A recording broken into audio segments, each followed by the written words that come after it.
英国的保守党因为大选输甲真忝，党主席苏纳克辞职，找你选出新的党主席。44岁前商业贸易大臣巴登诺克，伊嘛是英国主要的政党头一个非洲裔查某党主席。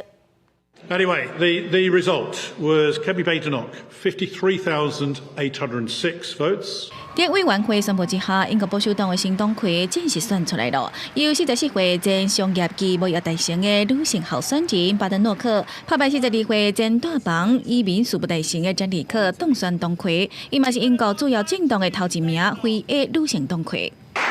And isn't it great that we're the first great party, the first party to have a black leader of the party?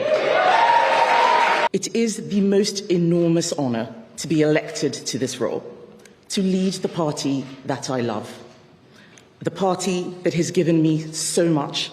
I hope that I will be able to repay that debt. 英国保守党因为伫7月大选输予工党，原本的党魁苏纳克请辞负责，了后保守党就展开新党魁选战。巴登诺克伫几个月激战之下，伫初二最后一届投票，摕到57%的党员选票，这做过去8年半以来第6个上有台的保守党领袖。 伫非洲奈及利亚出世大汉的伊，早年是伫资讯业界工作，而且伫工作的时阵进入伦敦大学伯贝克学院读法律。2017年，伊进入政治界，叫做英国下议院的议员。过去主张支持英国脱离欧盟，而且前后伫特拉斯苏纳克做首相的期间入国。